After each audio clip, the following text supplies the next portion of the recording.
The topic for this video is how to maximize the value of your trade.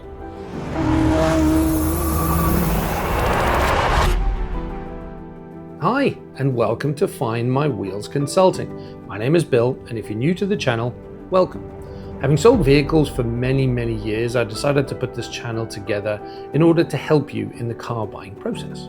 One of the questions I was asked quite often was if they only needed to actually clean the inside and the outside of their car.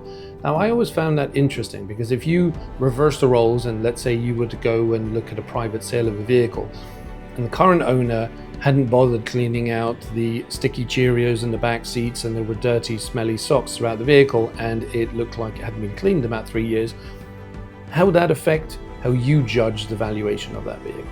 Now, what dealerships really do look for are features that fall under the category of reconditioning costs. And you're probably staring at my ugly mug now and thinking, but Bill, what are those reconditioning costs? Well, good for you, here's the list. Top of the list, and what can really swing a valuation one way or another, are really two elements: brakes and tires. When somebody from the dealership is doing a walk around your vehicle, brakes are going to be difficult to look at unless they get the vehicle up on a hoist. But one thing they can easily look at is the tread depth in your current tires on that vehicle. The person doing the evaluation is looking at seeing if those 4 tires are able to pass a basic MVI or if they're going to be needing to replace. Second in that list is going to be the condition of all panels on the body, including front and rear bumpers. Any areas that look like that can't be buffed out by their detail crew. If it's clearly evident that you picked a fight with a tree and you lost, well, unfortunately, those are going to be recon costs to get that vehicle up to selling standards, and that's going to be taking up the total value of your vehicle. Third on this list is something that I've talked about in other previous videos and has to do with Carfax. If your vehicle was involved in any kind of a collision, be you at fault or not, and there's a substantial amount that is shown on that Carfax for your vehicle to have gotten fixed through insurance, then the golden rule is about 30% of that total number is devalued from the value of your vehicle. Fourth in this list, or is it fifth? Anyway, accessories is the next one on this list. You think they add value, and I'm talking about crossbars, bike racks, winter tires, combos, or just the tires themselves. But the reality is none of them add value to your trade. So if you include them when you trade in your vehicle the day you're going to pick up your new one, it's just an added bonus for the person who's ever going to be buying your vehicle from that dealership. So my suggestion would be keep those accessories if it's a toolie of some kind, and maybe look to see if you can use it on your next vehicle. Last in this list is it's important for you to have an idea of realistically what your vehicle is worth. The reality is let's say it's an older vehicle that's 10 years old and it's a common vehicle on the road, and this thing of beauty has really been a wonderful experience for you. Not really that much has gone into maintenance costs, never broken down, and relatively low kilometers for its age. Well, unfortunately, you've got a subjective connection, an emotional connection to your vehicle, and you think it's worth realistically a lot more than what it is. You're gonna have to be objective about it. Kelley Blue Book, I think, is a load of bollocks. It doesn't work.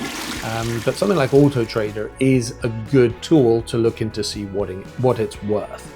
And remember that when you're looking at private sales, let's say your vehicle has been sold privately for $15,000, that doesn't mean the dealership is going to give you $15,000. Their margins can sway depending on uniqueness or quality of the vehicle, how new it is, what it's worth is new. Realistically, though, dealerships are going to work with about $4,000 or $5,000 of a margin.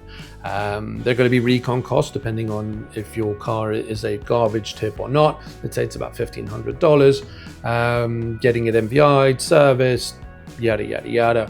Dealerships got to make some money. They've got to pay their salespeople. If that vehicle is kept for more than 6 months on the lot, well, they're going to have to drop the price. Use an example of that vehicle being sold privately for 15 grand. Dealership's going to offer you probably between $10,000 and $11,000 for that vehicle. As I'm shooting this video, I decided to add a little bonus here.